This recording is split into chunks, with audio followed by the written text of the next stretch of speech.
72일간의 총파업을 마치고 공영방송 정상화의 첫 단추를 깬 MBC의 아나운서 한 분을 모셨습니다.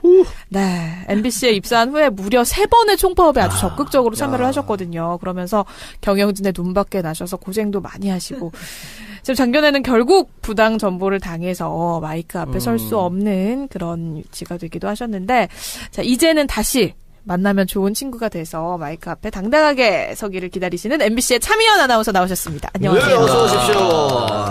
네. 축하드립니다. MBC가 네, 정말 고생하셨어요. 네. 사실 그 MBC 직원들보다 제가 더 학수고대 기다렸습니다. 왜요? 아니, 앞으로 제가 가서 활약을 해야 되니까. 그런 거예요? 그런 코너 받을 수 있다는. 합칠 사람은 생각도 안 된다. 김치국만 정말 많이 5년 동안 고생했습니다. 제가 MBC에서. 오늘 한번 검증해 보겠습니다. 우리 뭐 사장 라인이랑 친하기 때문에. 그래요? 누가 사장이? 누가 사장이 될지도 모르는데. 누가 될지 모른다. 다 친해. 그렇게 그래요? 생각하시면 됩니다. 예. 최승호 PD? 누구든지. 진짜. 저희도 모르는 걸 여기서. 그럼요. 네, 고급 정보를 좀 많이 하시더라고요. 그래요? 누가 된대요? 모르죠. 모르죠. 어떻게 합니까? 그렇구나. 네, 그래서 어떻게 오늘도 출근하시고 네. 본사 아나운서국으로. 네. 그럼 파업하고 첫 출근할 때 느낌이 어땠습니까? 복귀하는 사실 순간. 되게 좋을 줄 알았거든요. 이렇게 서로 막 이렇게 껴안고 막 울고 뭐 이런 생각을 늘 상상하고 있었어요. 막 펑펑 울고 막 이럴 거라고. 근데 제가 하필 그때 그 신동호 국장을 저희가 고소한 다음 그 참고인으로 조사를 받으러 노동청에 가 있었는데 거기서 소식을 들은 거예요. 저만. 그래서 그 기쁨을 느끼지 못하고 거기서 그냥 이 페이스북 라이브로 지켜보다가 혼자서 막 이런 거 있잖아요. 남의 사무실에서 네. 소리도 못 지르고 그래서 그 당시에 그 기쁨은 같이 느끼지 못했어요. 그게 너무 아쉽지만 그러고 나서 끝나고 7시쯤 갔더니 다들 만취되어 있어가지고 기쁨을 나누면서. 예. 그래서 뒤늦게 기쁨을 나누긴 했는데요. 그러고 나서 복귀할 때 이제 방으로 들어갈 때 저희는 방이라고 부르거든요. 뭔가 서로 이렇게 박수를 쳐주면서 들어갔거든요. 제일 높은 선배부터 먼저 들어가시고 박수 치면서 그 다음 선배 이렇게 해가지고 들어갔는데 뭔가 좀 뭉클하고 담담할 줄 알았는데 어떻게 할 수 없는 감정이 들더라고요. 근데 이게 지금 오늘 4번째 나흘째 같거든요. 네. 하루가 1년 같아요. 그래요? 너무 힘든 거예요. 여러 가지 이제 해결해야 될 문제들도 많고 그래서 우리가 이제 마음이 급했던 것 같아요. 그래서 이것저것 빨리빨리 좀 해결해봐야겠다. 그런 마음에 막 TF도 빨리 짜고 우리끼리 회의도 계속하고 이러고 있거든요. 그랬더니 4년 지난 것 같은. 그래서 지금 내일까지 가면 그 5년을 다 회복할 수 있을 것 같은. 그러니까 천천히 하세요. 5년 동안 망가져 있었는데 뭐 그게 하루아침에 되겠습니까? 예, 그렇긴 한데 이제 사장이 해임되고 이제 막 시작한 거잖아요. 네. 그러니까 지금이 어찌 보면 골든타임일지도 모른다. 이런 약간 목소리를 낼 수 있는. 그런 것보다 지금 우리가 뭔가를 하지 않으면 그냥 또 다시 놓쳐버릴지도 모른다 하는 초조함이 저희 안에 있달까? 뭐 그런 마음이 좀 들긴 해요. 근데 그 전에 하나 여쭤봅시다. 지금 서울 MBC는 정상으로 돌아왔다고 하지만 뭐 대전 MBC라든가 뭐 아직 하고 있죠. 아직 하고 있잖아요. 네. 그건 언제쯤 정상화될까요? 거기도 이제 이진숙 사장이 해임되기를, 송재우 사장이 해임되기를 원하면서 싸우고 있으니까 저희가 힘을 보태야죠. 새로운 사장이 서울 새로운 사장이 오면 해결이 됩니까? 그건 모르겠습니다. 사실 정해진 게 아무것도 없다는 게 가장 큰 초조함과 불안감의 원인인 것 같은데요. 그래도 이제 시작은 한 것 같아요. 이렇게 꽁꽁 묶여있던 실에 끄트머리를 탁 잘라냈달까? 그러니까 이걸 조금 이렇게 풀어낼 수 있는 여지가 적어도 거기서부터는 생긴 거 아닐까. 그렇지만 이 묶여있던 게 확 풀린 건 아니잖아요. 그렇죠. 그래서 저 개인적으로는 다들 많이 물어보세요. 복귀한 느낌이 어떤지. 근데 좀 그런 기분이에요. 오랜 기간 입원했다가 퇴원한 기분.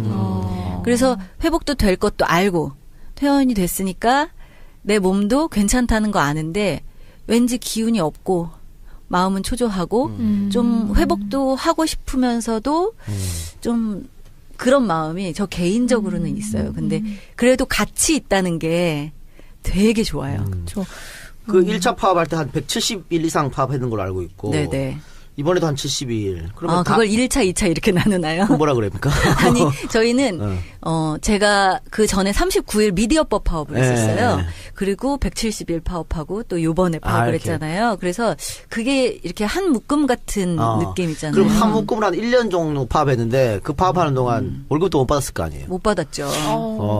어떻게 괜찮아요? 괜찮습니다. 그래도 괜찮을 수 있다는 게 부럽네요. 사실 그래도 괜찮다는 것보다도 다들 이제 마이너스 통장도 많이 만들고 뭐 이런 것들은 있는데 쉽지 않아요, 그게.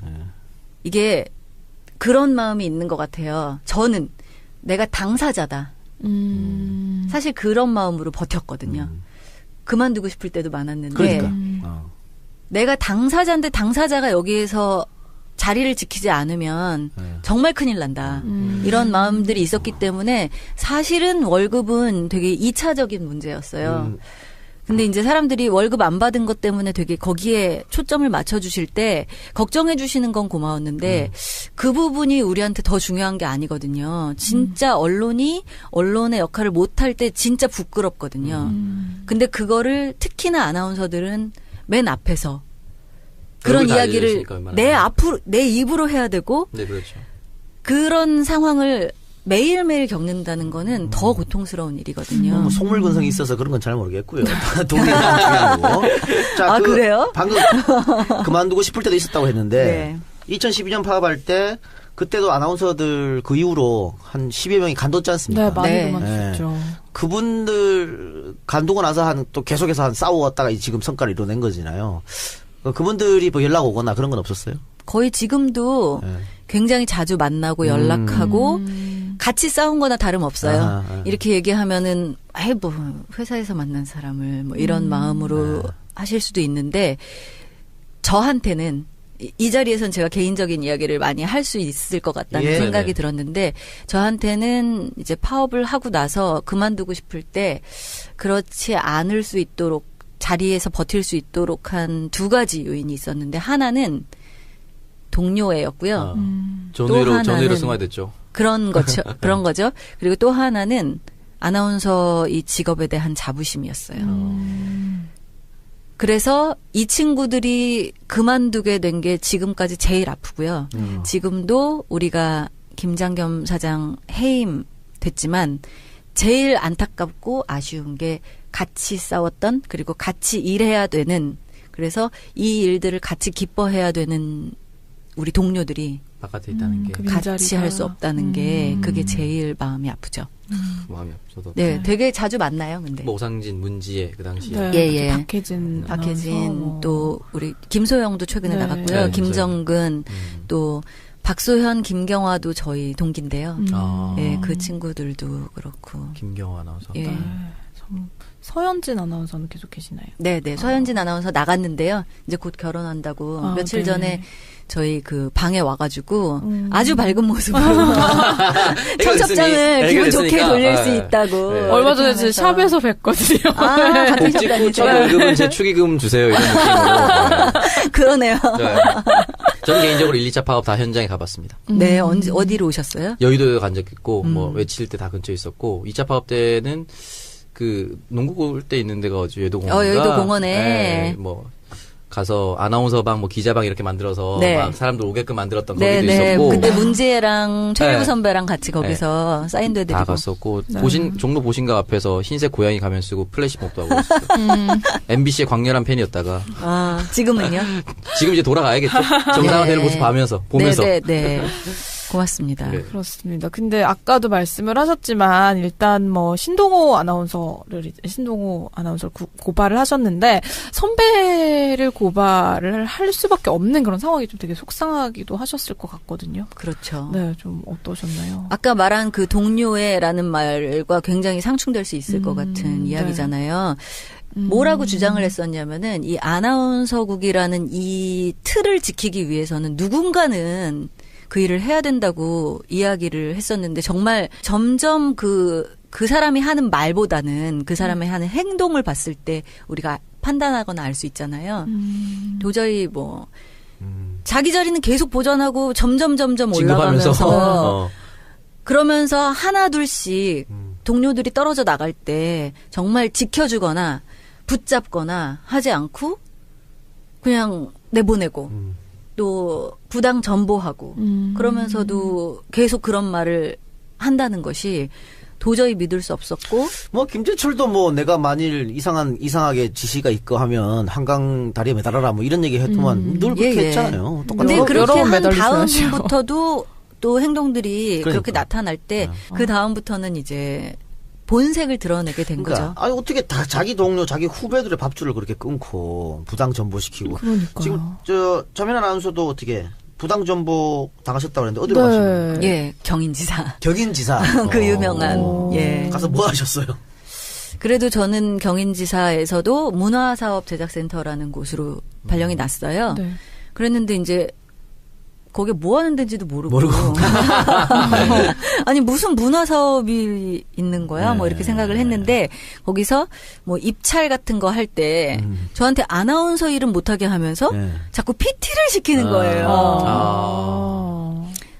정말 하고 싶지 않더라고요. 근데 또 그렇다고 안 할 수도 없잖아요. 네. 그래서 그런 PT들을 몇 개 하고 뭐 그렇게 전보당한 지냈죠. 이유는 뭡니까? 아무도 몰라요. 각자 왜 정보를 당했는지 그 이유를 변변하게 들은 사람은 없습니다. 그렇지만 다들 짐작은 하죠. 말을 듣지 않고 그리고 자기 이야기를 하는 사람들. 뭐 양치할 때 물을 아껴 쓰라고 했다든지 뭐 그런 건 없었어요?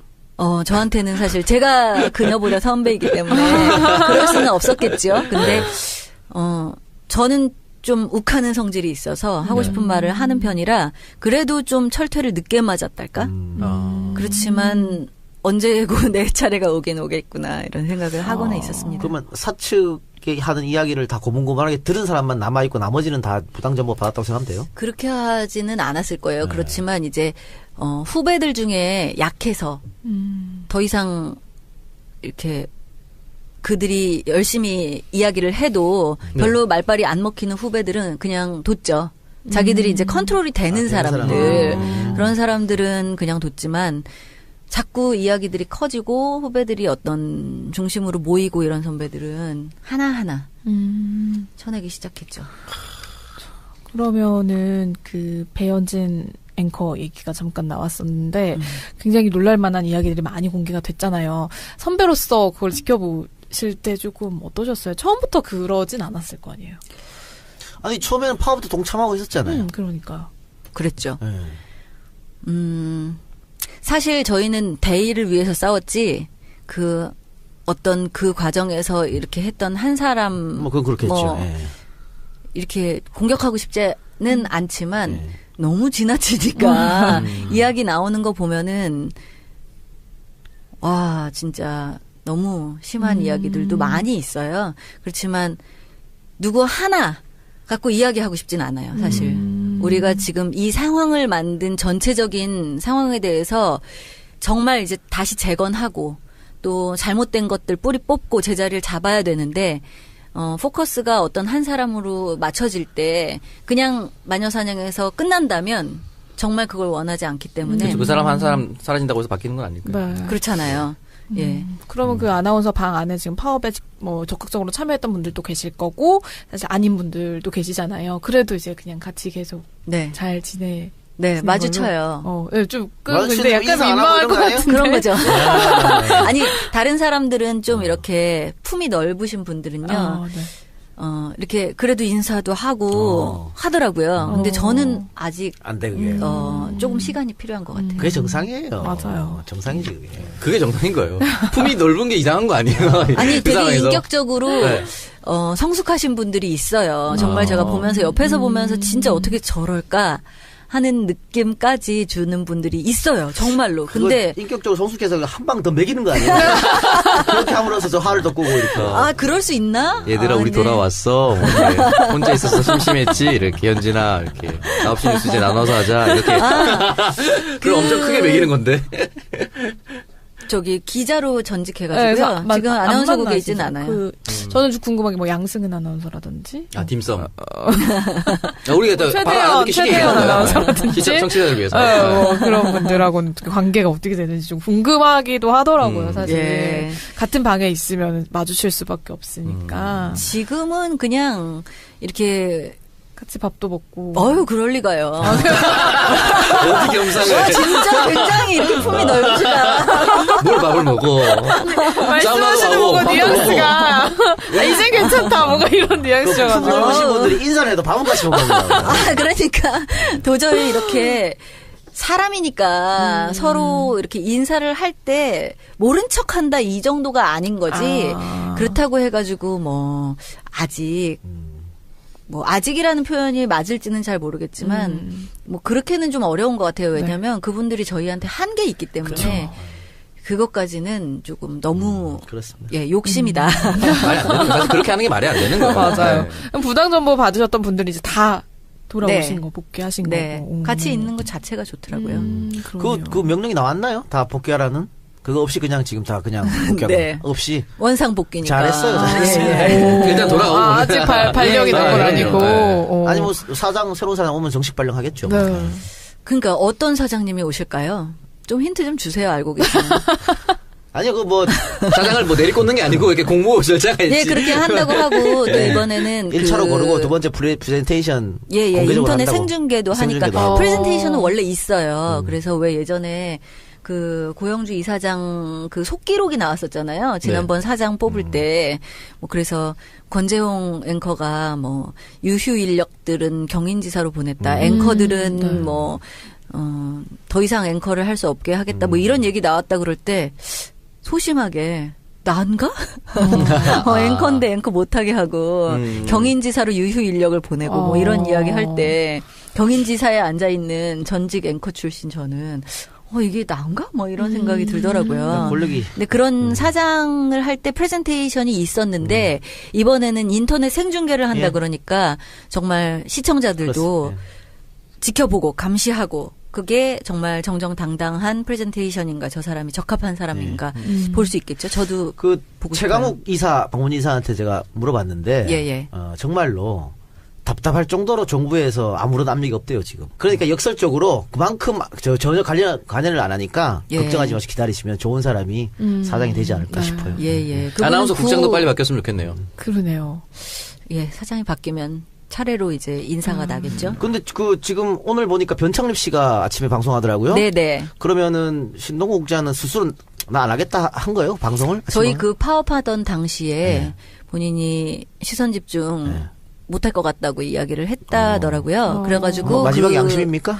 글쎄요, 모르겠어요. 한 번도 이제 커뮤니케이션을 해본 적이 없어서 알지 못하지만 이제 그렇게 해가지고 저희 파업 동안에 음악만 나가고 있었어요. 너무 좋다고 사람들이. 선곡을 도대체 누가 하는 거냐고. 멜론이라고. 그랬다가 이제는 복귀한 PD들이 변창립 아나운서에게 다음 진행자를 찾기까지 변창립 아나운서가 좀 해주셨으면 좋겠다. 그런 이야기를 전달을 하고 그래서 변창립 아나운서가 고민 끝에 수락을 하셨죠. 아니, 오늘 제가 택시 타고 오면서 들었어요, 아침에. 네. 또 택시 기사님이 MBC 라디오 틀어놨더라고. 그런데 변창립 아나운서가 하면서 또 세월호 이야기도 또 하고. 네네. 세월호 4.16 유가족 유경근 예은 대변인. 아빠가 나오셔가지고 인터뷰를 하시는데 진짜 우리가 이제는 이 인터뷰를 낼 수 있구나. 나 저도 딱 듣고 그게 굉장히 상징적이죠. 이게 과연 가능한 것이냐 이런 느낌을 들었어요. 실제 유경근 씨 인스타 제가 팔로우하고 있는데 거기에 나온다고 자기도 좀 뭉클하다고 이렇게 글을 쓰신 걸 봤어요. 그때 광화문에서 저희 돌아오라 마봉춘 고봉순 이렇게 해가지고 돌마고 이렇게 줄여가지고 하는데 그때 거기서 나오셔가지고 저희한테 진짜 일갈해 주셨죠. 그렇죠. 그리고 공부하라고 말씀해 주시고 그래서 저희가 그 말씀을 굉장히 이렇게 새기고 있어요. 진짜 와닿더라고요. 그러니까 사실 MBC가 한때는 우리 국민들이 가장 사랑하는 그런 방송 채널이었고 언론사 지망하는 그 지망생들 사이에서도 가장 가고 싶은 언론사 1위였잖아요. 근데 점점 그렇게 망가져가는 모습을 보면서 굉장히 자괴감도 많이 드셨을 것 같거든요. 그 국민들이 MBC 파업하지 몰라요. 관심이 없어가지고. 지금도요? 아니, 이제는 좀 바뀌었겠지. 그래서 그렇게 망가진 MBC를 되돌리는데 시간이 좀 걸릴 것 같습니다. 굉장히 어려운 시간들이라는 생각이 들고요. 또 그냥 저희는 예전으로 돌려놓는다가 아니에요. 지금 그냥 정상화 이것도 목표가 아니에요. 정말 좋은 방송, 좋은 방송으로 진짜 매체가 얼마나 많아졌어요. 그럼요. 여기 팟캐스트도 있고 또 정말 많아진 매체들 양질의 사이에서 JTBC. 예. 그러니까 이 양질의 방송을 내보내면서 저희들도 진짜 선택받을 수 있는 수준까지 끌어올리기 위해서 진짜 뼈를 깎는 노력을 해야 되겠죠. 그런 정도의 각오는 되어 있습니다. 그러니까 예전에 방송 3사 있을 때는 문제가 없었으면 이제는 채널이 너무 많고 사실 저는 개인적으로 MBC KBS가 망가진 거에 너무 감사하거든. 그렇게 망가져서 내가 이렇게 떴잖아. 그 세력들이 이제 팟캐스트로 와가지고. 그러면 다시 MBC로 돌아오려고 그러세요. 정상화돼서 자기가 프로그램을 맡고 싶은 거예요. MBC에서. 내가 MBC 갔다가 몇 번 쫓겨난 적이 있어가지고. 아, 왜요? 아니 블랙리스트 비슷하게 그렇게 해서 하루 진행하고 잘리고 뭐 계약서 쓰고 잘리고 이런 경우가 허다해가지고. 제가 그 마음 압니다.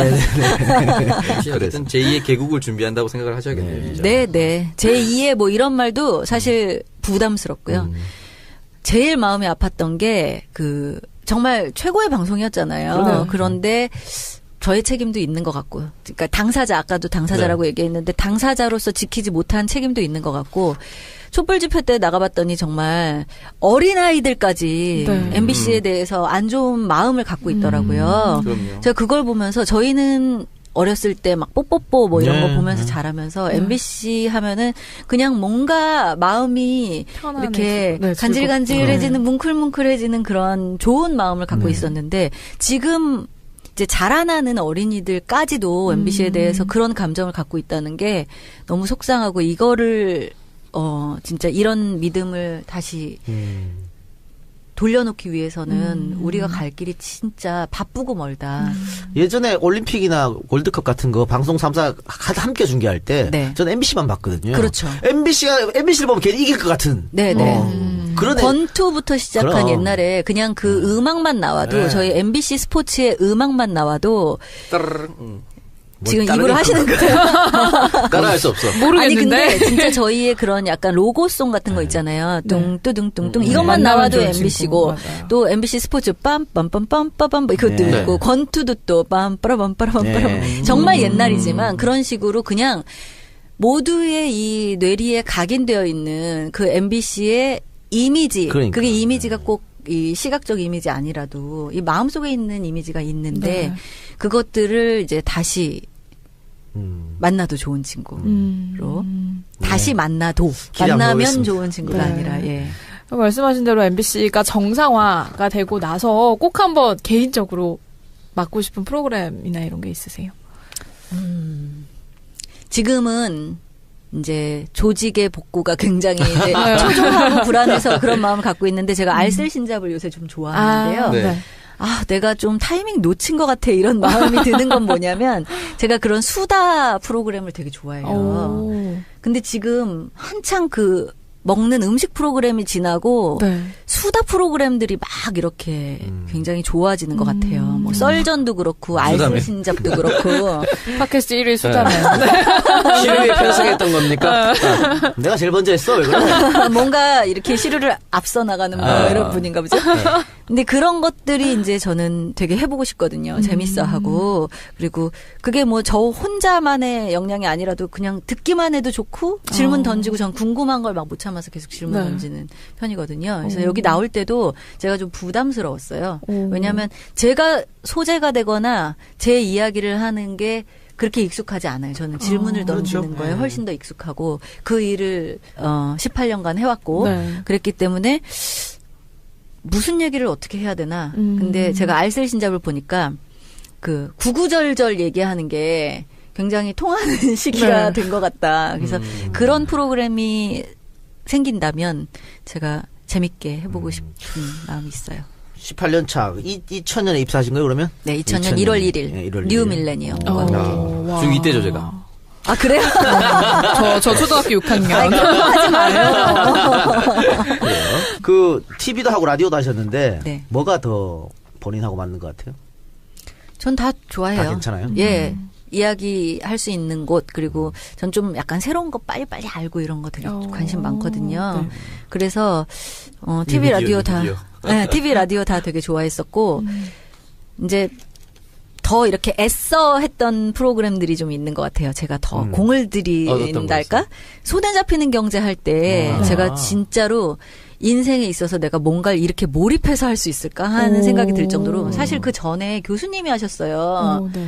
근데 너무 부담스럽더라고요. 이거를 내가 교수님들이 경제학 교수님들이 하던 거를 내가 잘할 수 있을까? 막 이런 생각이 들어가지고 근데 어느 순간 그 손에 잡히는 경제가 손에 딱 잡힐 때가 생기더라고요. 그 재미를 한번 느낀 다음에 라디오에서는 그 손에 잡히는 경제에 되게 제가 품을 들였었고 다들 전문성 때문에 꺼려하는 방송 아니었나요? 조금 그렇긴 하죠. 그러니까 제가 인터뷰를 잘 못하면 하루 종일 그 생각을 하게 되는 거예요. 요 질문 아까 던져볼 걸. 뭐 이런 거 있잖아요. 한 번은 아이스크림 뭐 이렇게 값 인상되는 그런 아이템이 있었는데 저는 진짜로 그 전날 열심히 공부를 해가지고 인터뷰를 아침에 잘 마쳤어요. 그냥 무난하게. 근데 KBS를 오후에 틀었는데 KBS에 또 경제 프로그램이 있거든요. 네. 근데 거기서 똑같은 아이템으로 하더라고요. 그래서 이분은 어떻게 인터뷰를 하나 그랬더니 저는 그냥 아이스크림 값이 오른 거 이제 왜 올랐나요? 뭐 이렇게 물어봤더니 뭐 원재료 값도 오르고 포장지도 오르고 뭐 이렇게 얘기하시더라고요. 그래서 아 그렇군요. 뭐 이렇게 대답을 했던 것 같은데 거기 있는 그 KBS 선배는 아이스크림 포장 먹습니까? 딱 이렇게 말씀하시는 거예요. 그걸 보면서 멀었구나 나는. 그런 생각이 좀 들더라고요. 같은 인터뷰도 이렇게 하는 방법이 있는데. 끌어낼 수 있는. 예, 그렇게 하면서 이제 제가 저를 채찍질하기 시작했죠. 그 전까지는 칭찬만 듣고 싶어 했는데, 딱 그날을 계기로 제가 좀 방송의 재미를 느꼈다고 하는 게 맞는 것 같아요. 어떻게 내가 인터뷰를 잘 버무려 볼까? 뭐 그런 이제 하나의 계기가 됐었어요. 그리고 뭐 손에 잡힌 경제가 지금 홍종학 후보자 또 진행했었고, 김강수 소장. 예, 제가 하기 전에 유종일 교수님이 하셨었고요. 야, 정말 경제학 소수들만 왔어요. 예, 그리고 지금 이진우 씨죠. 너무 잘하시는 거예요. 비유의 왕이에요. 그래가지고 저도 즐겨 들으면서 오 저런 비유 마음에 들어 뭐 이런 거 있잖아요. 쏙쏙 들어와 이런 생각을 하게 되죠. 그래서 손에 잡히는 경제 좀 좋아했었고 그 MBC 여러 가지 프로그램 중에 거의 유일할 건데 손에 잡히는 경제가 팟캐스트 순위에도 지금 좀 높아요. 네네. 다른 거는 거의 팟캐스트에 못 올라와 있는데. 네네. 네. 그거는 워낙 정보가 알차니까 그리고 오래됐으니까 그래서 다시 한번 제가 하세요. 그거 했었던 게 굉장히 자랑스러운데 지금 이진우 씨가 너무 잘해요. 네. 나가라 그래요. 그래서 제가 이진우 씨 휴가 갈 때 그럴 때 대타를 했었는데 저는 그래도 되게 재밌어요. 어떤 사람들은 뭐 전임자가 대타를 해 막 이러는데 저는 사실 되게 좋고 그 손에 잡히는 경제 하면서 재정임 교수님이라든가 이렇게 되게 인생의 멘토 삼을 수 있는 분들을 되게 많이 만나서 그 프로그램이 라디오에선 제일 품도 많이 들이고 좋았고요.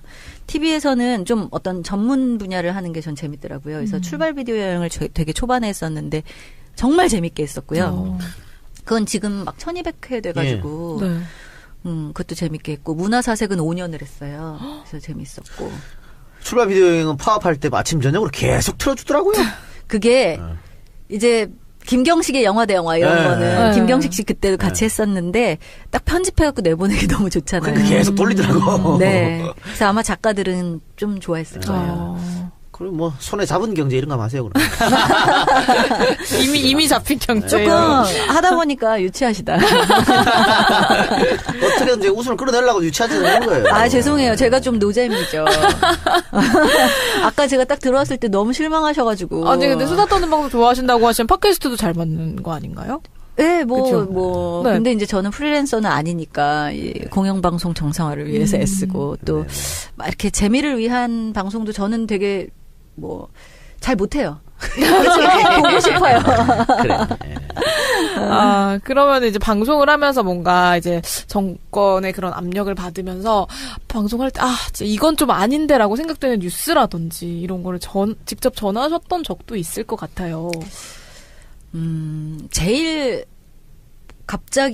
갑작스럽고 놀랐던 게 지금도 그런 얘기를 들을 때 제 이렇게 마음이 쿵 하고 내려앉는 게 용산 참사 날이었어요. 2009년 1월 20일이었는데 제가 그때 930 뉴스를 하고 있어서 아침 9시 반. 그러니까 그게 새벽에 일어난 일이잖아요. 그래가지고 아침 9시 반에 정말 막 특공대 투입된 후 막 사람들이 5명이나 사망하고 그 이후에 또 6명으로 막 늘어나고 막 이런 상황에서 중계차를 연결을 했었던 때가 기억나요. 근데 진짜 그때는 마음이 내려앉아서 내가 이걸 어떻게 뉴스를 할 수 있을까 그런 마음이 들어서 저는 늘 뉴스를 10년 했었는데 데일리 뉴스를 그날이 되게 제 마음에 생각이 나는 거예요. 근데 제가 뭐 앵커 멘트도 쓰고 뭐 이렇게 했지만 어떻게 이런 일이 일어날 수가 있는 거죠? 막 이렇게 그냥 그런 어떤 기자들과 이렇게 말 맞춘 질문이 아니라 정말 궁금해서 참담해서 나왔던 질문들이 있어서 저는 그 때가 정확히 생각이 나고 너무나 마음이 아파요. 그때 마음으로 뉴스를 하게 된다면 되게 뉴스 하는 게 힘들지 않을까. 2000년에 입사해서 2011년에 연수 떠나셨네요? 네. 어디로 가셨어요? 미국으로 갔어요. 1년? 네.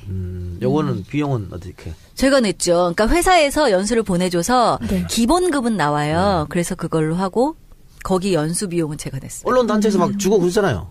저희 아나운서한테는 그런 기회를 안 줬더라고요. 아, 그래요? 기자들 그렇게 해서 많이 가던데? 기자들은 그래요. 저는 사실 그게 이제 방송으로 이어질 수 있는 기회가 별로 많지 않았었지만 왜냐면 그 다음에 파업하고 뭐 이랬기 때문에 그렇지만 그때 경험은 제 거의 인생을 바꾸는 경험이라고 할 수 있어요. 그래서 그 이야기는 또 몇 시간짜리니까 다른 기회. 그리고 좀 궁금한 거 그동안 우리 방송에서도 몇 번 문제점을 지적했는데 요즘 각 방송국에서 아나운서 공채를 안 본다. 뽑지 않는다. 그래서 프리랜서 뽑아가지고 특히 여성 아나운서들은 프리랜서를 뽑아서 2, 3년 계약 쓰고 버리고 다시 뽑고. 그러니까 이 이유가 가장 큰 게 남자 아나운서 같은 경우에는 뭐 40, 50, 60까지도 막 이렇게 뉴스도 하고 라디오도 하고 쓰는데 여성 아나운서는 30대 초반만 돼도 TV에서 안 보인다. 회사로서는 손해 아니냐 뭐 이런 것 때문에 안 쓴다 이런 얘기가 많거든요. 그 부분에 대해서 어떻게 생각하십니까? 그 부분에 대해서 나중에 진짜 제안하고 싶은 거예요. 그러니까 저희 아나운서라는 이름을 갖고 일하는 사람들이 굉장히 많이 있는데 아나운서 연합회라고 저희가 같이 모이는 데가 있어요. 그 아나운서 연합회는 사실 지금까지 회원사는 어떻게 구성이 되어 있냐면 지상파. 그러니까 따로 돈을 내지 않아도 방송을 보거나 들을 수 있는 회사에 소속되어 있는 아나운서들의 한해서 지금 연합회로 구성이 되어 있어요. 그런데 그렇지 않은 아나운서들은 자기의 목소리를 내고 싶어도 내지 못하거든요. 그래서 이 아나운서 연합회에서 앞으로 풀어나가야 할 과제가 그런 것들인 것 같아요. 프리랜서로 더 이상 아나운서를 뽑지 않고 그리고 그렇게 들어간 아나운서들이 자기의 몫을 할 수 있도록. 사실 저는 꽤 30대 후반까지 뉴스를 했었고 그리고 제 목소리를 낼 수 있었거든요. 근데 이거를 그냥 남 탓하고 싶진 않지만 이 사회의 분위기 더 이상 막 40살 넘은 여자 아나운서들에 대해서 별로 좋아하지 않고 정말 이 막 갓 들어온 가장 이 어리고 예쁜 아나운서를 제일 큰 뉴스를 주고 그러고서 점점 시간이 갈수록 좀 연륜이 있지만 나이가 든 아나운서들은 점점 사라지게 만드는 이 사회 분위기는 그러니까 남 탓만 하고 있을 수는 없잖아요. 그러니까 저도 제 전문성을 기르고 또 저희 주변에 있는 선배들도 전문성을 기르고 저는 이제 이 체제가 빨리 붕괴됐으면 좋겠다는 게 메인 뉴스라고 하는 9시 뉴스나 각 방송사마다 8시 뉴스에 남자 여자 한 명씩 나오는데 꼭 남자는 기자 출신의 중년의 남성 여성은 20대 후반의 젊은 여성 이런 체제가 왜 고착화됐는지 모르겠는데 한 번도 어떠한 방송국도 이 체제를 흔들리지 않고 그냥 거의 똑같이 하고 있어요. 지금도. 왜 이 체제로 가야 되는지 잘 모르겠고 언론인으로서의 그런 걸 만약에 강조하고 싶다면 저는 꼭 2명이 성별이 달라야 되나? 라는 생각도 하고 있고 맞습니다. 또 말씀도 하셨듯이 아직도 미모가 있다고 했는데 왜 여성 아나운서를 미모로 인정을 받아야 되나? 맞습니다. 남자 아나운서 중에 잘생겼다고 인정받는 사람 없잖아요. 여자 아나운서는 왜 유독 화장을 강요하고 왜 안경 쓴 여자는 아직도 없고 미모를 강조해야 되나 이런 것들을 좀 내부에서 바꿔주셔야 그 지원하시는 새로운 여성 지원자들이 당당하게 내가 공부를 해서 실력으로 언론 뉴스 인정받겠구나라는 사회가 네. 정착될 것 같아요. 예. 그렇게 말하면서 본인 예쁜 여자 좋아하잖아요. 난 예쁜 여자를 좋아하는 것과 예쁜 여자 아나운서를 바라볼 때 미모로서 판단하는 건 다른 거잖아요. 근데 그게 우리가 너무 뭐랄까 익숙해진 게 아침에 보면 지금 KBS에 굉장히 나이 많으신 분이 와서 아침 뉴스를 하시거든요. 네, 유혜리 선배요. 네. 예. 그런데 딱 봤을 때 저 또 뭔가 되게 어색하다라는 생각이 딱 항상 들더라고요. 그러니까 우리가 너무 젊고 예쁜 여자가 뉴스를 하는 거에 익숙해져 있었던 거예요. 그리고 뭐 30대 후반까지 뉴스를 하셨다라고 하셨지만 보기에는 30대 후반 같다 보이지 않으셨을 거예요. 절대로. 그것도 컸을 거예요. 아니 저는 SBS에서 그렇다기보다는 네 SBS에서 한수진 씨랑 올해 방송 같이 했거든요. 네네. 그 한수진 앵커 같은 경우에도 뭐 연세도 꽤 많은데 아침 뉴스를 굉장히 오래 했다. 그것도 네네. 그 아침 방송이 그 전쟁터예요. 지금 맞아요. 변창립 씨가 하는 그것도 같은 시간대니까. 그래도 시청률도 잘 나오고 괜찮았거든. 맞아요. 능력만 있다면. 그러니까 양쪽이 다 맞아줘야 되는 것 같아요. 계속 일을 할 수 있는 그런 분위기도 만들어줘야 되고 믿어주기도 해야 되고 또 하는 사람도 정말로 자기 일에 대해서 아까도 제가 뭐 얘기했듯이 진짜 위기감을 갖고 있거든요. 매체가 워낙 많아지고 네, 정보가 많아지기 때문에 우리가 그중에서 그냥 정말 손가락만 까딱하면은 모바일로 얼마든지 금방금방 골라서 들을 수 있잖아요. 그렇기 때문에 진짜 나에게 맞는 정보를 탁탁 줄 수 있는 방송을 찾기만 하면 진짜 많죠. 뭐 그게 뭐 진행자가 나이가 많다고 나쁘겠습니까? 네. 뭐 진짜 그 정보를 줄 수 있으면 되겠죠. 그런 것 때문에 오늘 저 팟캐스트에도 본인이 직접 나오신 거잖아요. 그거는 후배들 많습니다. 사실 그거는 후배들한테 지금 이야기를 하기가 굉장히 어려웠어요. 우리는 어렵지 약간 마음 텐데. 아픈. 지금 너무 아쉬워요. 그리고 이제 그 얘기를 좀 하고 싶었어요. 저는 사실 신나게 일도 해보고요. 되게 몰입해서도 일을 해보고요. 그리고 그러니까 뭐 드라마 중에 이번 생은 처음이라 뭐 이런 드라마 있더라고요. 근데 진짜 제가 처음 살아보는 인생이라 제가 이런 파업을 이렇게까지 길게 할지도 몰랐고 또 그래서 맞닥뜨리게 될 상황들을 전혀 기대나 예상을 하지 못했던 상황들이 굉장히 많은데 저만 해도 되게 이렇게 좀 스스로 뭐든지 부딪혀보자. 그리고 이런 경험도 나쁘지 않아. 뭐 이런 거 있잖아요. 그냥 편하게 살려고 태어난 건 아닐 거 아니에요. 그러니까 좀 그런 마음으로 살거든요. 근데 그럼에도 불구하고 때로는 신경질 나고 힘들고 뭔가 막 안 되고 진짜 막혀서 답답하고 바라볼 데가 없고 그런 막막한 느낌이 들 때가 많이 있었어요. 그래서 우리 후배들이 꼭 좀 약간 진짜 신바람 나게 요새 JTBC 기자들 보면요 부럽고 그 마음이 뭔지 알 것 같고 그래서 사실 손 선배 우리 선배였잖아요. 맞아요. 근데 그런 선배가 만들어가는 그런 일터를 우리 후배들도 당연히 겪을 수 있는 환경들을 좀 만들어주고 싶다. 그런 선배가 그런 마음이 좀 들어요. 저는 사실 그거를 그 선배들이 만들어주신 그 좋은 환경을 저는 누렸는데 그렇게 해주지 못해서 주눅 들어있는 후배들 보면은 되게 미안하거든요. 요즘 뭐 MBC 기자들 취재 나가면 요거도 먹으니까. 그러니까요. 예전에 박수 받았는데. 너무 미안하죠. 그렇습니다. 아니 그리고 그 MBC 아까 그 전보에서 복귀하셨을 때 그냥 복귀하셨다고 했잖아요. 그래서 출입증이 문제가 있다라는 얘기도 있거든요. 정말인가요? 저는 그런 문제는 없었는데 네. 몇 군데 못 가는 데가 있다고 그러더라고요. 근데 너무 정신이 없어서 사실 아직 이렇게 막 여기도 가볼까? 저기도 가볼까? 저는 그러지 못했어요. 근데 그런 데가 있다고는 얘기를 들었어요. 그렇구나. 막아놨겠네. 우리 그러니까. 직원이 아니니까. 우리 지점 사람이 아니니까. 속상하다. 어떡하지? 네. MBC가 하루빨리 정상화가 돼서 국민들의 신뢰를 다시 회복할 수 있었으면 좋겠습니다. 오랜 시간 동안 파업을 응원한 우리 청취자분들께 한마디 해주신다면요. 정말 죄송하고요. 그리고 감사합니다. 사실 저 같으면 안 볼 것 같아요. MBC를요? 네.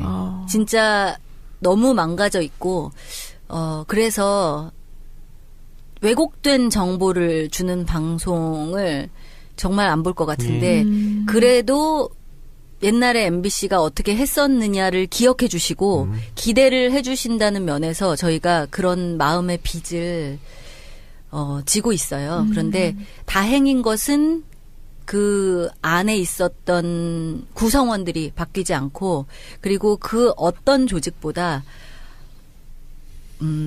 그 시간들을 견뎌냈고 또 값어치 있는 일들을 위해서 자신을 희생했고 또 잘못된 일들에 대해서 책임을 지겠다는 마음들이 있기 때문에 기대를 갖고 지켜봐 주시면 왜 웃을 준비하고 들으면 조금만 웃겨도 확 웃기고 뭐 이런 것처럼 얘네들이 그래도 잘 하겠지 하고 좀 이렇게 마음의 준비를 하고 들어주시고 봐주시면 저희가 조금 더 용기를 내서 조금은 시간을 앞당길 수 있지 않을까 그런 생각이 들고 또 지금 아직도 싸우고 있는 우리 고봉순 KBS 새노조 선배들 진짜 금요일마다 만나가지고 같이 이야기하고 이랬었는데 거기도 빨리 해결이 됐으면 좋겠다. 그래서 같이 좀 새로운 언론을 만들어 갔으면 좋겠다 하는 생각이 듭니다. KBS 아나운서들이 전화 와서 부럽다 뭐 이런 거 안 합니까?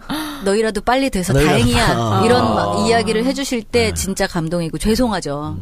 네. 그래요. 그리고 뭐 MBC 해직된 기자, PD 뭐 이런 분들도 지금 재판 계류돼 있는데 아마 새로운 사장이 오면 고소 취할 거니까 그러면 바로 이제 복귀할 거라고 보고요. 해직자 복귀가 이제 첫 번째 단추가 될 것 같아요. 이용마 기자는 복직이 돼도 건강상 문제로 돌아오시진 못할 것 같고 당분간. 그래도 상징적으로나마 꼭 들어오셔야 될 거라는 생각이 들어요. 지금 다 거의 다 2000일이 넘었거나 2000일이 가까워오거나 이러고 있거든요. 진짜 하루 빨리 그렇습니다.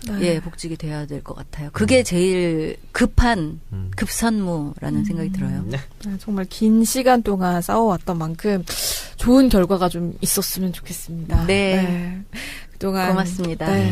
파업에 고생하셨던 우리 차미연 아나운서 모시고 얘기 나눠봤고요. 그동안 사람들이 엠빙신이다라는 얘기를 막 했었는데 그런 조롱과 비난에서 다시 국민들에게 사랑받는 MBC로 돌아오기를 기대해보면서 오늘 얘기 여기서 마무리하도록 하겠습니다. 72일간의 총파업을 마치고 공영방송 정상화의 첫 단추를 깬 MBC 아나운서 한 분을 모셨습니다. 네, MBC에 입사한 후에 무려 3번의 총파업에 아주 적극적으로 참여를 하셨거든요. 그러면서 경영진의 눈밖에 나셔서 고생도 많이 하시고 지금 작년에는 결국 부당 전보를 당해서 마이크 앞에 설 수 없는 그런 위치가 되기도 하셨는데 자 이제는 다시 만나면 좋은 친구가 돼서 마이크 앞에 당당하게 서기를 기다리시는 MBC의 차미연 아나운서 나오셨습니다. 안녕하세요. 어서 오십시오. 축하드립니다. MBC가 고맙습니다. 정말 고생하셨어요. 사실 그 MBC 직원들보다 제가 더 학수고대 기다렸습니다. 왜요? 아니, 앞으로 제가 가서 활약을 해야 되니까. 그런 거예요. 그런 코너 받을 수 있다는. 갚을 사람은 생각도 안 된다. 김치국만 정말 많이 5년 동안 고생했습니다. 제가 오늘 한번 검증해 보겠습니다. 우리 뭐 사장 라인이랑 친하기 때문에. 그래요? 누가 사장이 될지도 모르는데. 누가 될지 모른다. 다 친해. 그렇게 생각하시면 됩니다. 최승호 PD? 뭐 누구든지. 진짜. 저희도 모르는 걸 여기서. 그러면. 고급 정보를 좀 많이 하시더라고요. 그래요? 누가 된대요? 모르죠. 어떻게 합니까? 그렇구나. 네, 그래서 어떻게 오늘도 출근하시고 본사 아나운서국으로. 네. 그럼 파업하고 첫 출근할 때 느낌이 어땠습니까? 사실 순간 되게 좋을 줄 알았거든요.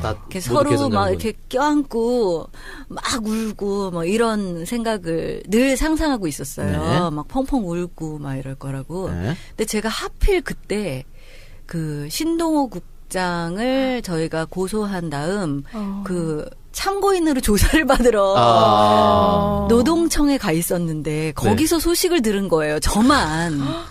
그래서 그 기쁨을 느끼지 못하고 거기서 그냥 이 페이스북 라이브로 지켜보다가 혼자서 막 이런 거 있잖아요. 남의 사무실에서 소리도 못 지르고 그래서 그 당시에 그 기쁨은 같이 느끼지 못했어요. 그게 너무 아쉽지만 그러고 나서 끝나고 7시쯤 갔더니 다들 만취되어 있어가지고 기쁨을 나누면서 그래서 뒤늦게 기쁨을 나누긴 했는데요. 그러고 나서 복귀할 때 이제 방으로 들어갈 때 저희는 방이라고 부르거든요. 뭔가 서로 이렇게 박수를 쳐주면서 들어갔거든요. 제일 높은 선배부터 먼저 들어가시고 박수 치면서 그 다음 선배 이렇게 해가지고 들어갔는데 뭔가 좀 뭉클하고 담담할 줄 알았는데 어떻게 할 수 없는 감정이 들더라고요. 근데 이게 지금 오늘 4번째 나흘째 갔거든요. 네. 하루가 1년 같아요. 그래요? 너무 힘든 거예요. 여러 가지 이제 해결해야 될 문제들도 많고 그래서 우리가 이제 마음이 급했던 것 같아요. 그래서 이것저것 빨리빨리 좀 해결해봐야겠다. 그런 마음에 막 TF도 빨리 짜고 우리끼리 회의도 계속하고 이러고 있거든요. 그랬더니 4년 지난 것 같은. 그래서 지금 내일까지 가면 그 5년을 다 회복할 수 있을 것 같은. 그러니까 천천히 하세요. 5년 동안 망가져 있었는데 뭐 하루아침에 되겠습니까? 예, 그렇긴 한데 이제 사장이 해임되고 이제 막 시작한 거잖아요. 그러니까 지금이 어찌 보면 골든 타임일지도 모른다. 이런 약간 목소리를 낼 수 있는. 그런 것보다 지금 우리가 뭔가를 하지 않으면 그냥 또 다시 놓쳐버릴지도 모른다 하는 초조함이 저희 안에 있달까? 뭐 그런 마음이 좀 들긴 해요. 근데 그 전에 하나 여쭤봅시다. 지금 서울 MBC는 정상으로 돌아왔다고 하지만 뭐 대전 MBC라든가 뭐 아직 하고 있죠. 아직 하고 있잖아요. 그건 언제쯤 정상화될까요? 거기도 이제 이진숙 사장이 해임되기를, 송재우 사장이 해임되기를 원하면서 싸우고 있으니까 저희가 힘을 보태야죠. 새로운 사장이 서울 새로운 사장이 오면 해결이 됩니까? 그건 모르겠습니다. 사실 정해진 게 아무것도 없다는 게 가장 큰 초조함과 불안감의 원인인 것 같은데요. 그래도 이제 시작은 한 것 같아요. 이렇게 꽁꽁 묶여있던 실에 끄트머리를 탁 잘라냈달까? 그러니까 이걸 조금 이렇게 풀어낼 수 있는 여지가 적어도 거기서부터는 생긴 거 아닐까. 그렇지만 이 묶여있던 게 확 풀린 건 아니잖아요. 그렇죠. 그래서 저 개인적으로는 다들 많이 물어보세요. 복귀한 느낌이 어떤지. 근데 좀 그런 기분이에요. 오랜 기간 입원했다가 퇴원한 기분. 그래서 회복도 될 것도 알고 퇴원이 됐으니까 내 몸도 괜찮다는 거 아는데 왠지 기운이 없고 마음은 초조하고 좀 회복도 하고 싶으면서도 좀 그런 마음이 저 개인적으로는 있어요. 근데 그래도 같이 있다는 게 되게 좋아요. 그 1차 파업할 때 한 170일 이상 파업했는 걸로 알고 있고. 네네. 이번에도 한 70일. 그러면 그걸 1차, 2차 이렇게 나누나요? 뭐라 그럽니까? 아니, 저희는, 제가 그 전에 39일 미디어법 파업을 했었어요. 그리고 170일 파업하고 또 요번에 파업을 했잖아요. 그래서 그게 이렇게 한 묶음 같은 느낌 있잖아요. 그럼 한 묶음을 한 1년 정도 파업했는데 그 파업하는 동안 월급도 못 받았을 거 아니에요? 못 받았죠. 어떻게 괜찮아요? 괜찮습니다. 그래도 괜찮을 수 있다는 게 부럽네요. 사실 그래도 괜찮다는 것보다도 다들 이제 마이너스 통장도 많이 만들고 뭐 이런 것들은 있는데 쉽지 않아요, 그게. 이게 그런 마음이 있는 것 같아요. 저는 내가 당사자다. 사실 그런 마음으로 버텼거든요. 그만두고 싶을 때도 많았는데 그러니까. 내가 당사자인데 당사자가 여기에서 자리를 지키지 않으면 정말 큰일 난다. 이런 마음들이 있었기 때문에 사실은 월급은 되게 2차적인 문제였어요. 근데 이제 사람들이 월급 안 받은 것 때문에 되게 거기에 초점을 맞춰주실 때 걱정해 주시는 건 고마웠는데 그 부분이 우리한테 더 중요한 게 아니거든요. 진짜 언론의 역할을 못할 때 진짜 부끄럽거든요. 근데 그거를 특히나 아나운서들은 맨 앞에서 그런 이야기를 내 입으로 해야 되고 네, 그렇죠. 그런 상황을 매일매일 겪는다는 거는 더 고통스러운 일이거든요. 속물근성이 있어서 그런 건 잘 모르겠고요. 동의는 중요하고. 자, 그래요? 방금 그만두고 싶을 때도 있었다고 했는데 2012년 파업할 때 그때도 아나운서들 그 이후로 한 10여 명이 간뒀지 않습니까? 네, 많이 그만뒀죠. 그분들 간두고 나서 또 계속해서 싸워왔다가 지금 성과를 이뤄낸 거잖아요. 그분들이 뭐 연락 오거나 그런 건 없었어요? 거의 지금도 굉장히 자주 만나고 연락하고 같이 싸운 거나 다름없어요. 이렇게 얘기하면은 뭐 회사에서 만난 사람을 뭐 이런 마음으로 하실 수도 있는데 저한테는 이 자리에선 제가 개인적인 이야기를 많이 할 수 있을 것 같다는 생각이 들었는데 저한테는 이제 파업을 하고 나서 그만두고 싶을 때 그렇지 않을 수 있도록 자리에서 버틸 수 있도록 한 2가지 요인이 있었는데 하나는 동료애였고요. 전우회로 승화됐죠. 그런 거죠. 그리고 또 하나는 아나운서 이 직업에 대한 자부심이었어요. 그래서 이 친구들이 그만두게 된 게 지금까지 제일 아프고요.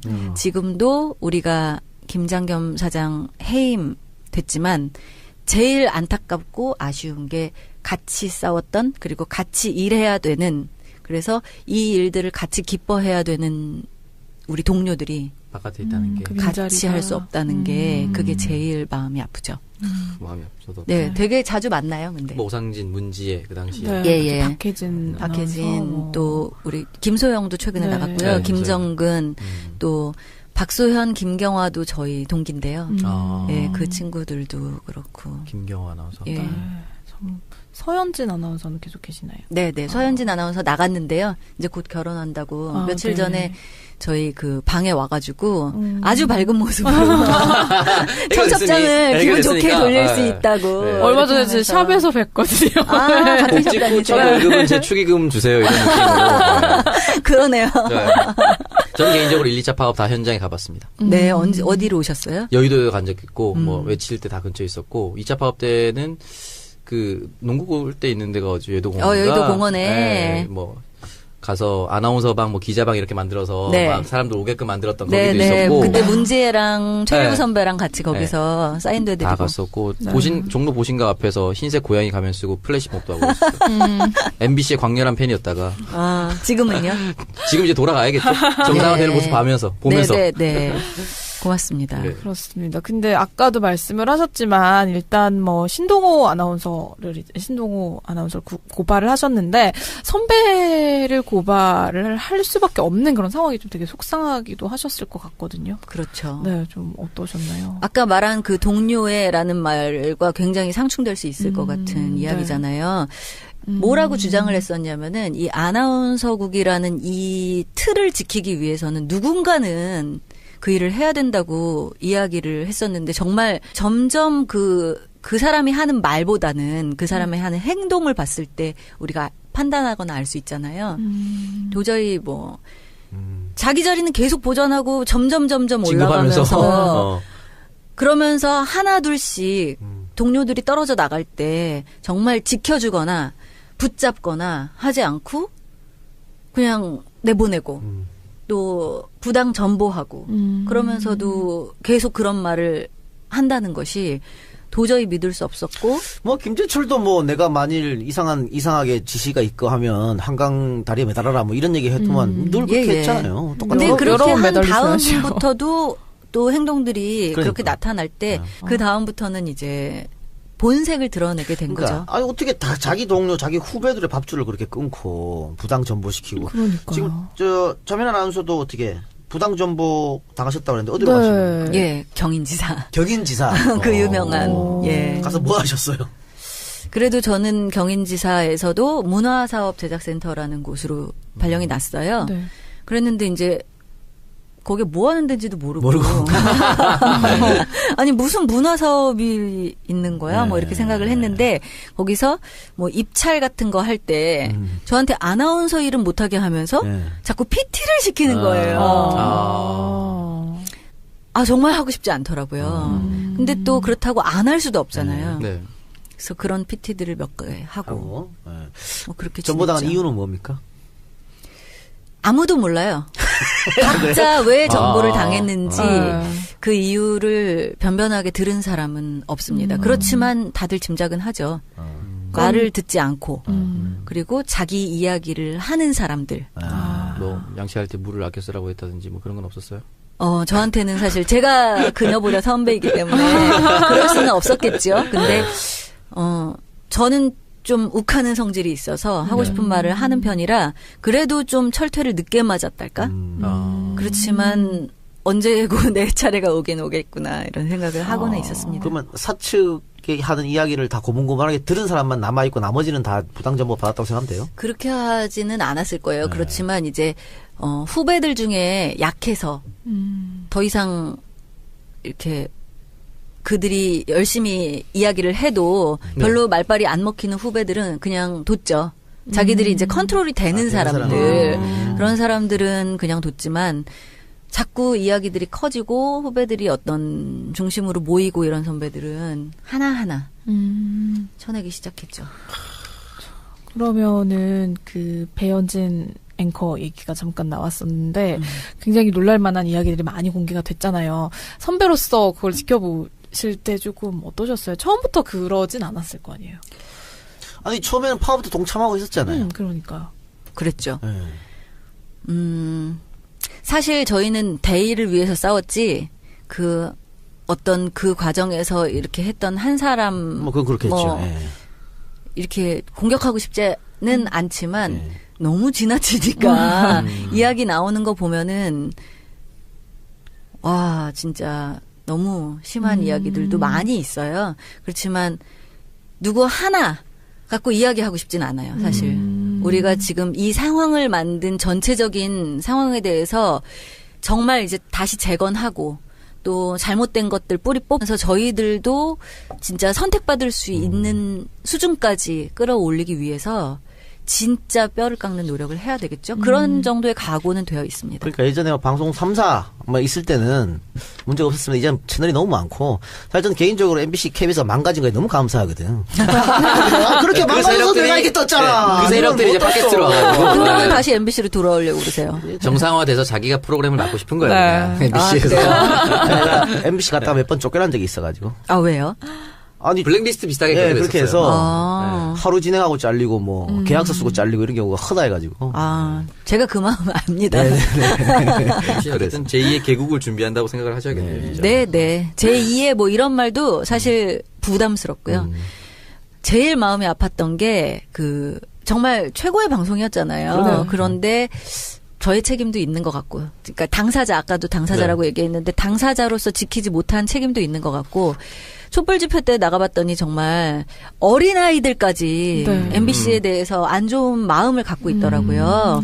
제가 그걸 보면서 저희는 어렸을 때 막 뽀뽀뽀 뭐 이런 거 보면서 자라면서 MBC 하면은 그냥 뭔가 마음이 이렇게 간질간질해지는 뭉클뭉클해지는 그런 좋은 마음을 갖고 있었는데 지금 이제 자라나는 어린이들까지도 MBC에 대해서 그런 감정을 갖고 있다는 게 너무 속상하고 이거를 진짜 이런 믿음을 다시 돌려놓기 위해서는 우리가 갈 길이 진짜 바쁘고 멀다. 예전에 올림픽이나 월드컵 같은 거 방송 3사 함께 중계할 때 저는 MBC만 봤거든요. 그렇죠. MBC를 보면 걔는 이길 것 같은. 그런 권투부터 시작한 옛날에 그냥 그 음악만 나와도 저희 MBC 스포츠의 음악만 나와도 지금 입으로 하시는 거예요? 따라할 수 없어. 모르겠는데. 아니 근데 진짜 저희의 그런 약간 로고송 같은 거 있잖아요. 뚱뚜둥뚱뚱 이것만 나와도 MBC고 또 MBC 스포츠 빰빰빰빰빰빰 이것도 있고 권투도 또 빰빠라빰빠라빰빠라 정말 옛날이지만 그런 식으로 그냥 모두의 이 뇌리에 각인되어 있는 그 MBC의 이미지 그게 이미지가 꼭 이 시각적 이미지 아니라도 이 마음속에 있는 이미지가 있는데 그것들을 이제 다시 만나도 좋은 친구로 다시 만나면 좋은 친구가 아니라 말씀하신 대로 MBC가 정상화가 되고 나서 꼭 한번 개인적으로 맡고 싶은 프로그램이나 이런 게 있으세요?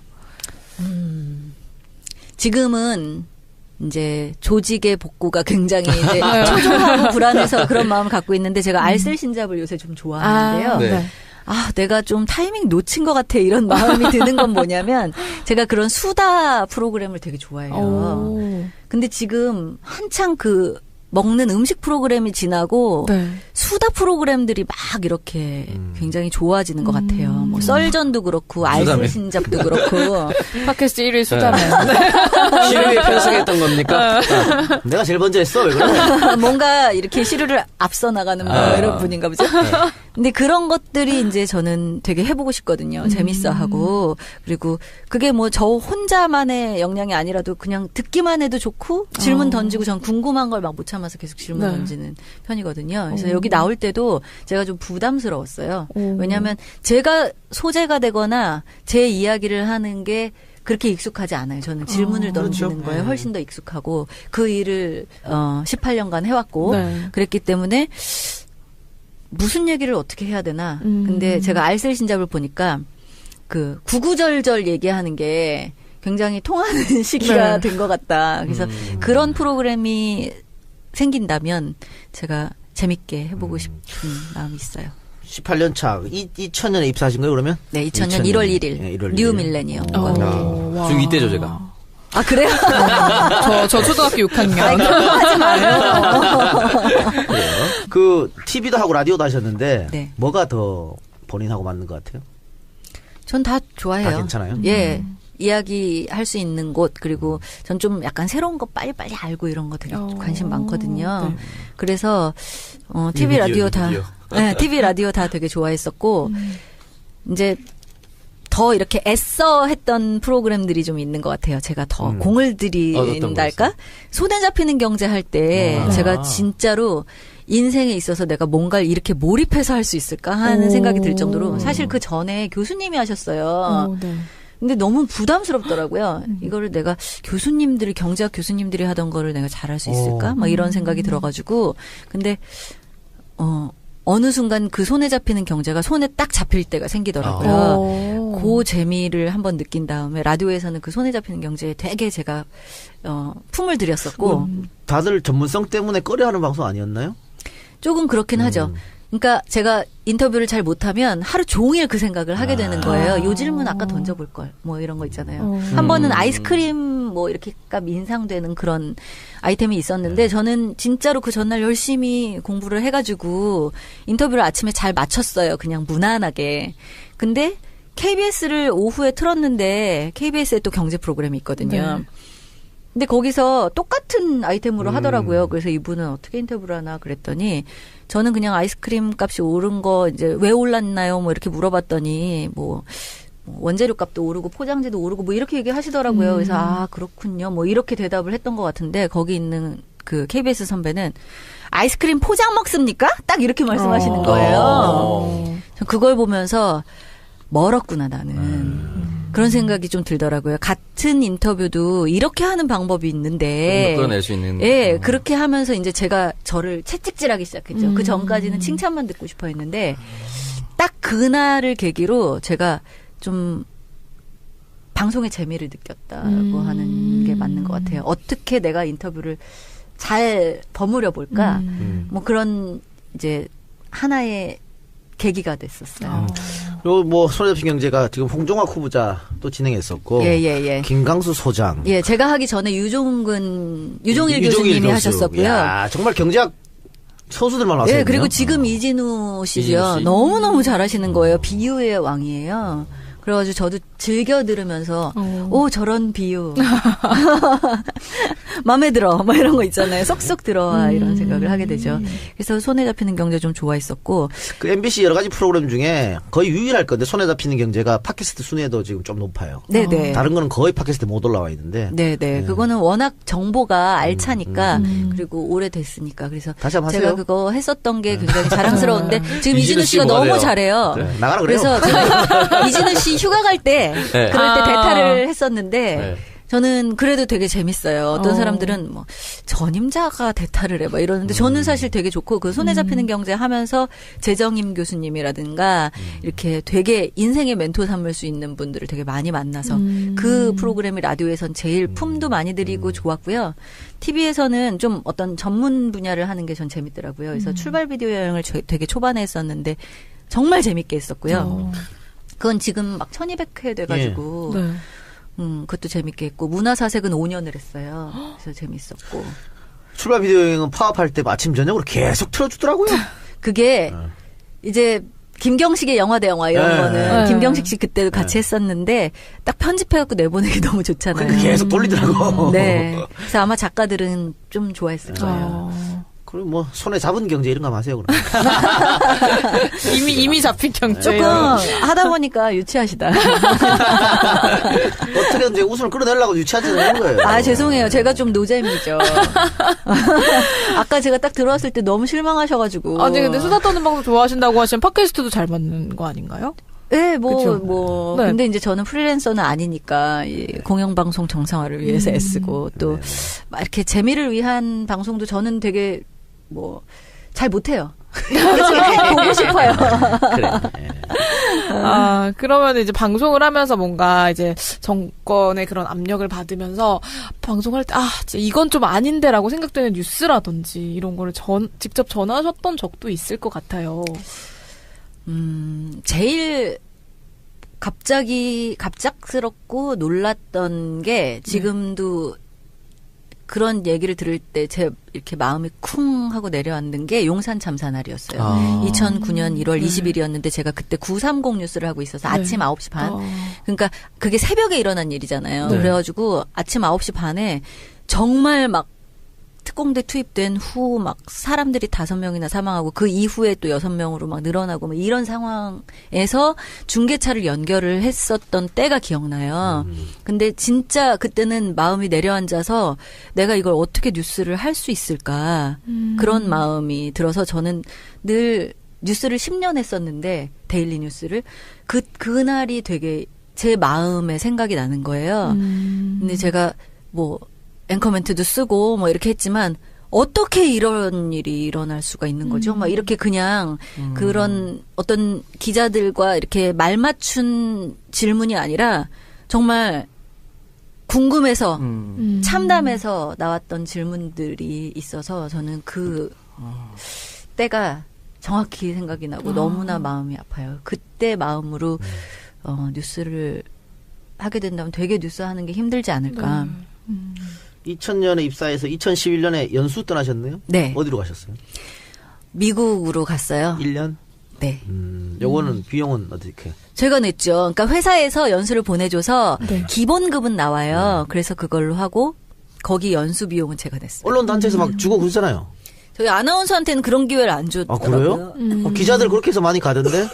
기자들은 그래요. 저는 사실 그게 이제 방송으로 이어질 수 있는 기회가 별로 많지 않았었지만 왜냐면 그 다음에 파업하고 뭐 이랬기 때문에 그렇지만 그때 경험은 제 거의 인생을 바꾸는 경험이라고 할 수 있어요. 그래서 그 이야기는 또 몇 시간짜리니까 다른 기회. 그리고 좀 궁금한 거 그동안 우리 방송에서도 몇 번 문제점을 지적했는데 요즘 각 방송국에서 아나운서 공채를 안 본다. 뽑지 않는다. 그래서 프리랜서 뽑아가지고 특히 여성 아나운서들은 프리랜서를 뽑아서 2, 3년 계약 쓰고 버리고 다시 뽑고. 그러니까 이 이유가 가장 큰 게 남자 아나운서 같은 경우에는 뭐 40, 50, 60까지도 막 이렇게 뉴스도 하고 라디오도 하고 쓰는데 여성 아나운서는 30대 초반만 돼도 TV에서 안 보인다. 회사로서는 손해 아니냐 뭐 이런 것 때문에 안 쓴다 이런 얘기가 많거든요. 그 부분에 대해서 어떻게 생각하십니까? 그 부분에 대해서 나중에 진짜 제안하고 싶은 거예요. 그러니까 저희 아나운서라는 이름을 갖고 일하는 사람들이 굉장히 많이 있는데 아나운서 연합회라고 저희가 같이 모이는 데가 있어요. 그 아나운서 연합회는 사실 지금까지 회원사는 어떻게 구성이 되어 있냐면 지상파. 그러니까 따로 돈을 내지 않아도 방송을 보거나 들을 수 있는 회사에 소속되어 있는 아나운서들의 한해서 지금 연합회로 구성이 되어 있어요. 그런데 그렇지 않은 아나운서들은 자기의 목소리를 내고 싶어도 내지 못하거든요. 그래서 이 아나운서 연합회에서 앞으로 풀어나가야 할 과제가 그런 것들인 것 같아요. 프리랜서로 더 이상 아나운서를 뽑지 않고 그리고 그렇게 들어간 아나운서들이 자기의 몫을 할 수 있도록. 사실 저는 꽤 30대 후반까지 뉴스를 했었고 그리고 제 목소리를 낼 수 있었거든요. 근데 이거를 그냥 남 탓하고 싶진 않지만 이 사회의 분위기 더 이상 막 40살 넘은 여자 아나운서들에 대해서 별로 좋아하지 않고 정말 이 막 갓 들어온 가장 이 어리고 예쁜 아나운서를 제일 큰 뉴스를 주고 그러고서 점점 시간이 갈수록 좀 연륜이 있지만 나이가 든 아나운서들은 점점 사라지게 만드는 이 사회 분위기는 그러니까 남 탓만 하고 있을 수는 없잖아요. 그러니까 저도 제 전문성을 기르고 또 저희 주변에 있는 선배들도 전문성을 기르고 저는 이제 이 체제가 빨리 붕괴됐으면 좋겠다는 게 메인 뉴스라고 하는 9시 뉴스나 각 방송사마다 8시 뉴스에 남자 여자 한 명씩 나오는데 꼭 남자는 기자 출신의 중년의 남성, 여성은 20대 후반의 젊은 여성. 이런 체제가 꼭 제자리를 잡아야 되는데 포커스가 어떤 한 사람으로 맞춰질 때 그냥 마녀사냥에서 끝난다면 정말 그걸 원하지 않기 때문에 그 사람 한 사람 사라진다고 해서 바뀌는 건 아닐까요? 그렇잖아요. 예. 그러면 그 아나운서 방 안에 지금 파업에 뭐 적극적으로 참여했던 분들도 계실 거고 사실 아닌 분들도 계시잖아요. 그래도 이제 그냥 같이 계속 네. 잘 지내. 네, 마주쳐요. 네, 좀 근데 약간 민망할 것 같은데. 그런 거죠. 아니, 다른 사람들은 좀 이렇게 품이 넓으신 분들은요. 네. 이렇게 그래도 인사도 하고 하더라고요. 근데 저는 아직 안 돼 그게. 조금 시간이 필요한 것 같아요. 그게 정상이에요. 맞아요. 정상이지 그게. 그게 정상인 거예요. 품이 넓은 게 이상한 거 아니에요? 아니, 그 되게 상황에서. 인격적으로 네. 성숙하신 분들이 있어요. 정말 제가 보면서 옆에서 보면서 진짜 어떻게 저럴까 하는 느낌까지 주는 분들이 있어요. 정말로. 근데 인격적으로 성숙해서 한 방 더 먹이는 거 아니에요? 그렇게 함으로써 저 화를 더 끄고 이렇게. 아, 그럴 수 있나? 얘들아, 우리 네. 돌아왔어. 뭐 이렇게 혼자 있어서 심심했지. 이렇게 현진아, 이렇게 9시 뉴스 이제 나눠서 하자. 이렇게. 그걸 엄청 크게 먹이는 건데. 저기 기자로 전직해가지고요. 네, 지금 아나운서국에 있지는 않아요. 저는 좀 궁금한 게 뭐 양승은 아나운서라든지. 딤섬. 우리가 바로 알아듣기 쉽게 최대현 얘기하는 아나운서라든지. 시청 청취자들 위해서. 뭐 그런 분들하고는 관계가 어떻게 되는지 좀 궁금하기도 하더라고요, 사실. 예. 같은 방에 있으면 마주칠 수밖에 없으니까. 지금은 그냥 이렇게 같이 밥도 먹고. 그럴 리가요. 어떻게 겸상을. 진짜 굉장히 이렇게 품이 넓으시다. 뭘 밥을 먹어. 말씀하시는 뭔가 뉘앙스가 이제 괜찮다 뭔가 이런 뉘앙스여가지고. 젊으신 분들이 인사를 해도 밥은 같이 먹는다. 그러니까 도저히 이렇게 사람이니까 서로 이렇게 인사를 할 때 모른 척한다 이 정도가 아닌 거지. 그렇다고 해가지고 뭐 아직 뭐 아직이라는 표현이 맞을지는 잘 모르겠지만 뭐 그렇게는 좀 어려운 것 같아요. 왜냐하면 그분들이 저희한테 한 게 있기 때문에 그것까지는 조금 너무 그렇습니다. 예, 욕심이다. 말이 안 되는 거. 사실 그렇게 하는 게 말이 안 되는 거예요. 맞아요. 네. 그럼 부당 정보 받으셨던 분들이 이제 다 돌아오신 네. 거 복귀하신 네, 거고. 같이 있는 것 자체가 좋더라고요. 그 명령이 나왔나요? 다 복귀하라는? 그거 없이 그냥 지금 다 그냥 복귀하고 네. 없이 원상 복귀니까. 잘했어요. 예. 일단 돌아오고. 아직 발령이 난 건 아니고. 네. 아니 뭐 새로운 사장 오면 정식 발령하겠죠. 네. 그러니까 어떤 사장님이 오실까요? 좀 힌트 좀 주세요. 알고 계시면. 아니요 그 뭐 사장을 뭐 내리꽂는 게 아니고 이렇게 공모 절차가 있지. 네, 그렇게 한다고 하고 또 이번에는 1차로 고르고 두 번째 프레젠테이션 공개적으로 인터넷 한다고. 생중계도 하니까 하고. 프레젠테이션은 원래 있어요. 그래서 왜 예전에 그 고영주 이사장 그 속기록이 나왔었잖아요. 지난번 사장 뽑을 때. 뭐 그래서 권재홍 앵커가 뭐 유휴 인력들은 경인지사로 보냈다. 앵커들은 뭐 더 이상 앵커를 할 수 없게 하겠다. 뭐 이런 얘기 나왔다 그럴 때 소심하게 난가? 앵커인데 앵커 못하게 하고 경인지사로 유휴 인력을 보내고 뭐 이런 이야기 할 때 경인지사에 앉아있는 전직 앵커 출신 저는 이게 나은가? 뭐 이런 생각이 들더라고요. 근데 그런 사장을 할 때 프레젠테이션이 있었는데 이번에는 인터넷 생중계를 한다 그러니까 정말 시청자들도 지켜보고 감시하고 그게 정말 정정당당한 프레젠테이션인가 저 사람이 적합한 사람인가 볼 수 있겠죠. 저도 그 보고 최강욱 이사 방문 이사한테 제가 물어봤는데 정말로 답답할 정도로 정부에서 아무런 압력이 없대요 지금. 그러니까 역설적으로 그만큼 전혀 관여를 안 하니까 걱정하지 마시고 기다리시면 좋은 사람이 사장이 되지 않을까 싶어요. 아나운서 국장도 빨리 바뀌었으면 좋겠네요. 그러네요. 예, 사장이 바뀌면 차례로 이제 인사가 나겠죠. 근데 그 지금 오늘 보니까 변창립 씨가 아침에 방송하더라고요. 네네. 그러면은 신동국 국장은 스스로 나 안 하겠다 한 거예요 방송을? 저희 그 파업하던 당시에 본인이 시선 집중 못할 것 같다고 이야기를 했다더라고요. 그래가지고 마지막 양심입니까? 글쎄요, 일말에? 모르겠어요. 한 번도 이제 커뮤니케이션을 해본 적이 없어서 알지 못하지만 이제 그렇게 해가지고 저희 파업 동안에 음악만 나가고 있었어요. 너무 좋다고 사람들이. 선곡을 도대체 누가 하는 거냐. 멜론이라고. 예. 그랬다가 이제는 복귀한 PD들이 변창립 아나운서에게 그 다음 진행자를 찾기까지 변창립 아나운서가 좀 해주셨으면 좋겠다. 그런 이야기를 전달을 하고 그래서 변창립 아나운서가 고민 끝에 수락을 하셨죠. 아니, 오늘 제가 그 택시 타고 오면서 들었어요 아침에. 네. 그 택시 기사님이 MBC 라디오 틀어놨더라고. 그런데 변창립 아나운서가 하면서 또 세월호 이야기도 또 하고. 네네. 세월호 그 4.16 유가족 유경근 예은 대변인. 아빠가 예, 나오셔가지고 인터뷰를 하시는데 진짜 우리가 이제는 이 인터뷰를 낼 수 있구나. 나 저도 딱 듣고 그게 굉장히 상징적이죠. 이게 과연 가능한 것이냐 뭐 이런 느낌을 들었어요. 예. 실제로 유경근 씨 인스타 제가 팔로우하고 있는데 거기에 나온다고 자기도 좀 뭉클하다고 이렇게 글을 쓰신 걸 봤어요. 예, 그때 광화문에서 저희 돌아오라 마봉춘 고봉순 이렇게 해가지고 돌마고 이렇게 줄여가지고 하는데 그때 거기서 나오셔가지고 저희한테 진짜 일갈해 주셨죠. 그렇죠. 그리고 공부하라고 막 말씀해 주시고 그래서 저희가 그 말씀을 굉장히 이렇게 새기고 있어요. 진짜 와닿더라고요. 예.